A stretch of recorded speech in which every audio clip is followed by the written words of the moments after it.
I'm Sharon. My world was simple, revolving around my 9-year-old daughter, Lily, my husband, Marco, and my part-time job. Working part-time was not a choice, but a necessity because Lily fell sick often, so someone had to be there for her. Marco was committed to his job and worked hard, ensuring our financial stability. Mom, can I have some juice?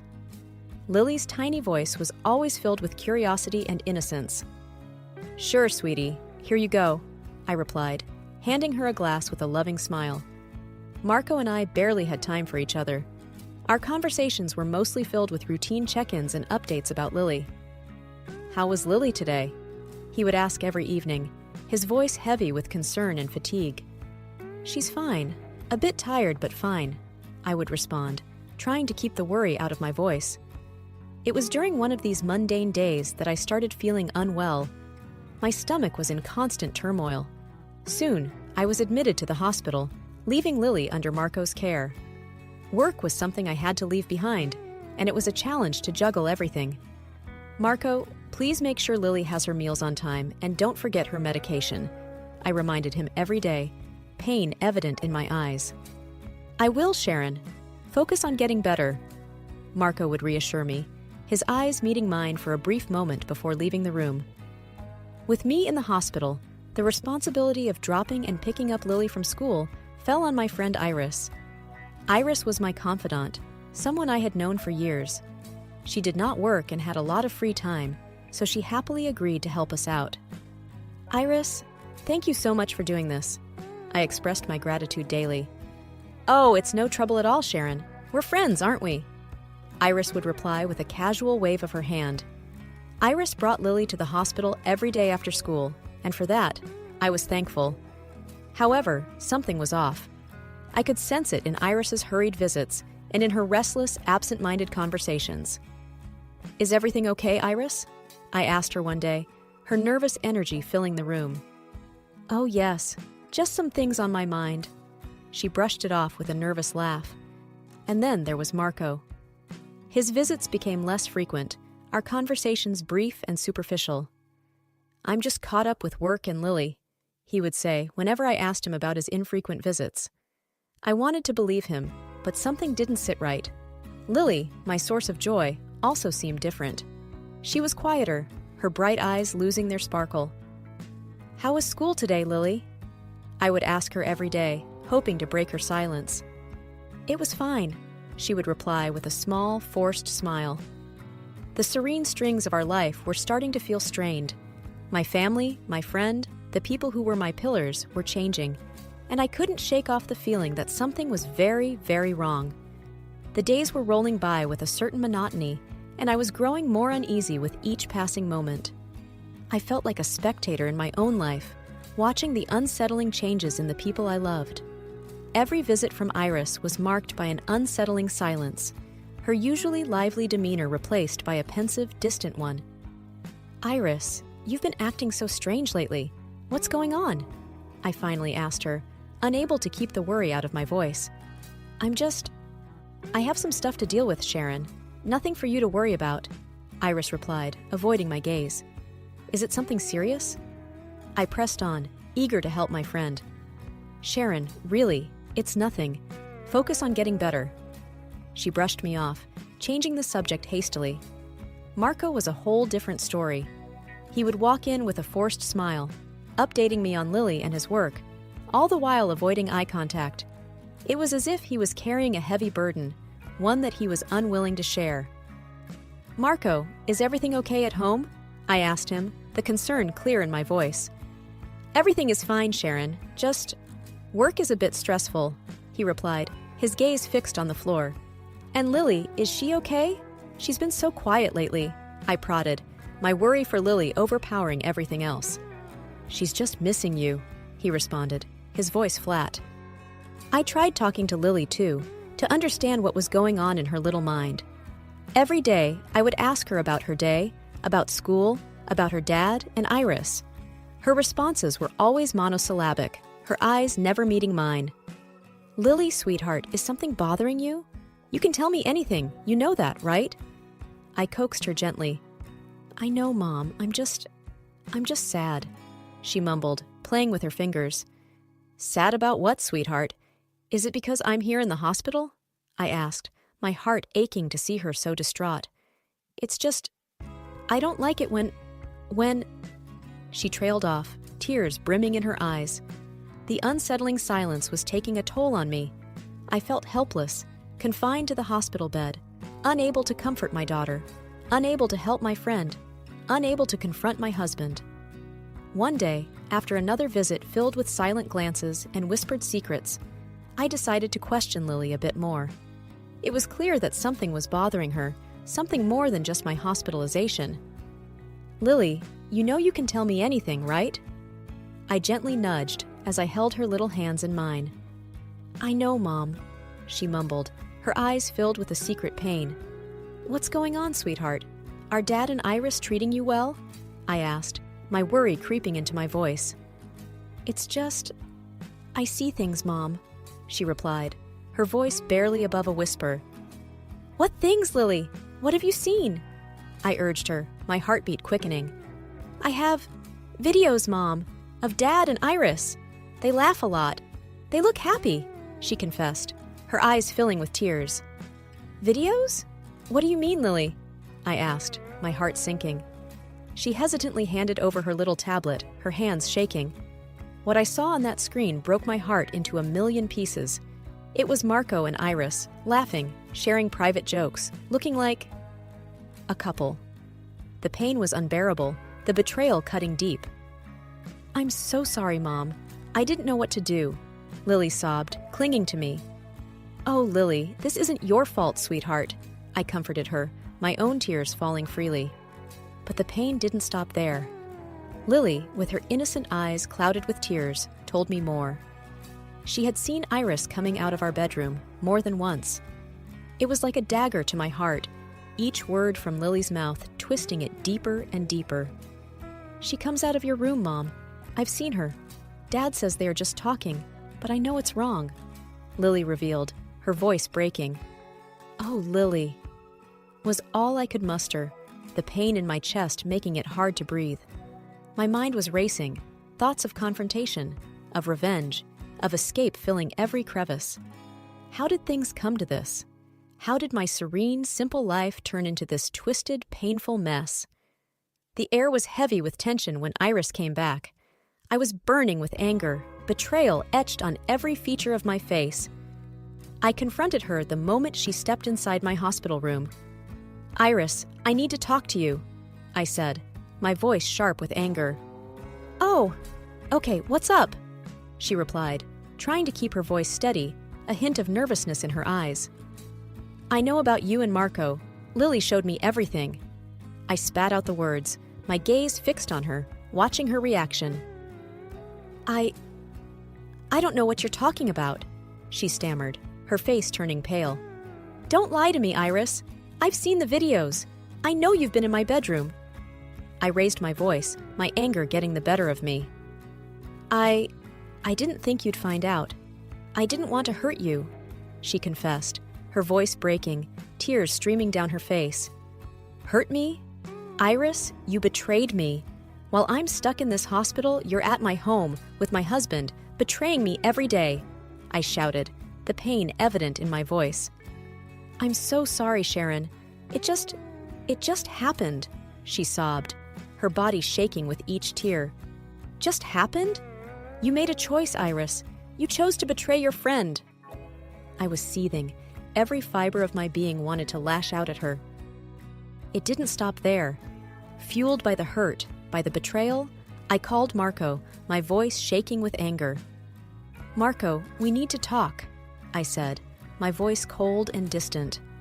What's wrong, Sharon? He replied, a hint of concern in his voice. I know about you and Iris. I've seen the videos. Lily told me everything, I accused, the bitterness lacing every word. What? What are you talking about? He stammered, his voice betraying his guilt. Don't play dumb, Marco. I know everything. You've been cheating on me with my best friend, I yelled, my heart breaking all over again. I didn't want you to find out like this, Sharon. I never meant to hurt you. He finally confessed, his voice cracking. Hurt me? You destroyed our family, Marco. You destroyed everything we had.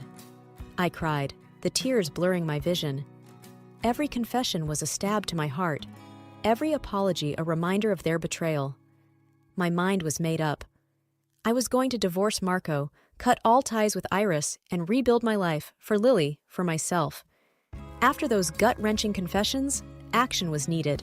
The betrayal demanded justice, a rectification. I immediately sought legal counsel, feeling a mix of rage and determination. Mr. Thompson, I need to file for a divorce, and I need to make sure he doesn't get a dime, I told my lawyer, my voice resolute. Sharon, I understand this is a difficult time for you. We'll do everything in our power to ensure you get what you deserve, Mr. Thompson assured me, his voice steady. Thank you. I want full custody of Lily, and I want alimony. He destroyed our family. He doesn't get to walk away unscathed, I responded, my tone icy. And what about property division? Mr. Thompson inquired, going over the legalities. I want my fair share. He can keep the rest. I just need enough to start over with Lily, I said, my mind clear on what needed to be done. The days that followed were a blur of legal battles, arguments, and tears. Marco, at times repentant, at times furious, battled every claim, every demand. But the evidence was clear, the betrayal documented for the world to see. I can't believe you're doing this, Sharon! I said I was sorry! Marco shouted during one of our confrontations. Sorry? Marco, you destroyed us! Sorry doesn't fix that! I retorted, my voice laced with pain and anger. And you? You're just going to take everything? Leave me with nothing? He accused, his face red with anger. You should have thought about that before you betrayed me with my best friend. I snapped back, refusing to back down. Eventually, the divorce was finalized. The property was divided, and I got full custody of Lily, along with alimony. It was a bitter victory, one that came with a hefty price. Iris and Marco got married not long after, starting their life on the ruins of mine. But their life was far from the idyllic start they imagined. Their relationship was tainted by constant fights, the trust non-existent. One day, I received a call that Marco had been arrested for domestic violence. Iris, once my best friend, was now a battered wife, a victim of her choices. I never thought he could do something like this, Sharon. Iris cried to me over the phone one day, her voice broken. Iris, you chose this. You chose him over our friendship, I replied coldly, feeling no sympathy for her. I know, and I regret it every day, she sobbed, her tears a stark reminder of her betrayal. Despite the pain, the betrayal, I had Lily. And with her, I had hope, love, a reason to rebuild my life. They say that after the storm comes the rainbow, and Lily was my rainbow, my beacon of hope in the darkest of times. Living in the aftermath of such a tremendous betrayal was like wandering through a field of emotional landmines. I watched from afar as the lives of Marco and Iris unfolded into a chaotic mess, their supposed bliss transforming into a nightmare. One day, as I was sipping my morning coffee, I received a call from a mutual acquaintance, filling me in on the latest drama in their turbulent life. Sharon, have you heard? Marco got arrested, said the voice on the other end, a mix of concern and gossip-filled curiosity. What? Why? I responded, trying to mask my interest. He and Iris had a huge fight. He lost it and hit her, the voice replied, almost whispering. While a part of me felt vindicated, the other part just felt numb. The unraveling of their lives was the culmination of their betrayal, their deceit. Days later, Iris called me, her voice weak, broken, the sound of a defeated soul. Sharon, I didn't know where else to turn. Marco, he's not the man I thought he was, she stammered, tears choking her words. Iris, what did you expect? You both built your happiness on someone else's pain. Did you really think it would end well? I responded, my voice cold, detached. I know we did wrong, but I never imagined he could be so violent, she cried, her sobs a symphony of regret and despair. You made your bed, Iris. Now, you have to lie in it, I replied, feeling no pity for the woman who once was my closest friend. Their lives had become a tangled web of regret, pain, and consequences. Watching them, I couldn't help but feel a sense of poetic justice. a realization that the universe had its way of balancing the scales. My focus remained on Lily and our new life together. I wanted to protect her, to shield her from the pain that had marked my life. Our bond became our sanctuary, our love the light guiding us through the darkness left by Marco and Iris's betrayal.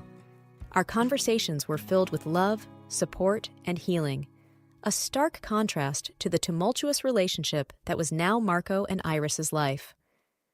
"Mom, will we ever be a family again?" Lily asked one day, her innocent eyes searching mine for answers. "No, sweetheart.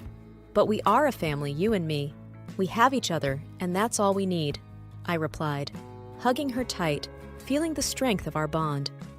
The unraveling of lives around us served as a constant reminder of the pain of betrayal, but also as a beacon of hope, of strength. It was a painful journey, but it was our journey, a path leading us to healing, to rediscovery, to a life filled with love and hope. The dust had settled, the storm had passed, but life had to go on. It was just me and Lily now, a team, our bond stronger than ever. We had each other, and that was our strength, our solace. Days were filled with little joys, with shared laughter and love, with building new memories. We were rebuilding, rediscovering the joy and simplicity in our little duo. One evening, as we sat at the dinner table, Lily looked at me with her deep, thoughtful eyes. "Mom, are you happy?" she asked, a touch of worry in her voice. "I have you, Lily. You make me happy every single day," I answered, my heart swelling with love for her. "But what about Dad? Do you miss him?" She probed further, her innocent eyes searching for truth. "I miss what we had, what I thought we had, but we are better off without him, without the lies and the pain," I replied, trying to reassure her.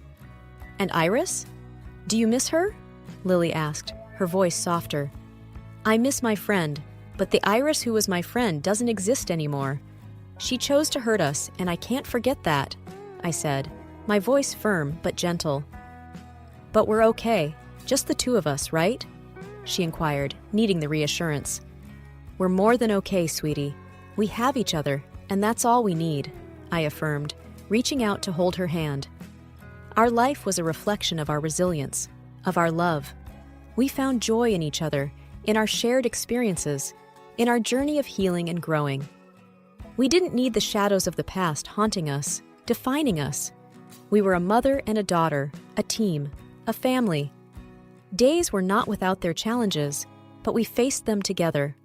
Our bond was our anchor, our shelter from the storms of life. "Mom, I love you.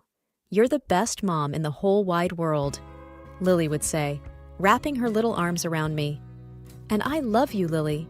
You're the best daughter a mom could ever wish for," I would reply, hugging her back, feeling the warmth of her love. As time rolled on, healing began to seep into the cracks that the pain had left in our lives. It was a gradual process, like the slow blooming of a flower after the storm. Life, with its myriad of colors, began to unfold anew for Lily and me. Our routine had become our comfort, our conversations our solace. We didn't look back, but forward to new days, to fresh starts.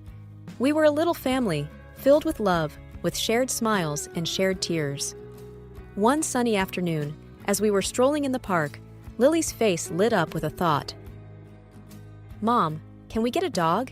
You know, a fluffy one, with big eyes and a waggy tail?" Lily asked, her eyes sparkling with excitement. "A dog, huh? Are you ready for the responsibility, Lily? A dog needs a lot of love and care," I said, smiling at her enthusiasm. "I promise, Mom, I will feed him and walk him and love him every single day," Lily pleaded, her eyes wide with hope. "I think we can consider it. We could use some more love in our lives," I conceded, her joy infectious. Our journey was a constant evolution, a story of rediscovering happiness, of learning to love life again. We embraced the change, the chance to write a new chapter in our lives, one filled with hope and happiness. Our shared experiences had shaped us, had molded us into stronger, more resilient individuals. We had learned the value of truth, of love, of trust. "Mom, I think we should name him Buddy. What do you think?" Lily suggested, her mind already painting a picture of our future furry friend. I think Buddy sounds like a wonderful name. He will be our little companion, our little buddy, I agreed, imagining the joy a new friend would bring to our lives. It was a new beginning, a chance to rebuild, to create new memories, to find joy in the little things. We had each other, and that was our greatest strength, our greatest treasure. Our story was not one of loss, but of gain, not one of pain, but of healing. We had found redemption in each other, in our love. We were ready for the future, for the new adventures it would bring, for the new lessons it would teach. As we walked hand in hand, the sun setting in the horizon, painting the sky with shades of orange and pink, I felt a sense of peace, a sense of completion. Mom, I'm glad it's just you and me. We're happy, aren't we? Lily asked, squeezing my hand. Yes, sweetie, we are. We have each other, and that's all the happiness we need, I replied, squeezing her hand back. It was a journey of redemption, of new beginnings, a journey of a mother and a daughter finding their way back to happiness, back to love. The past was behind us, the future ahead, bright and promising, like the dawn of a new day.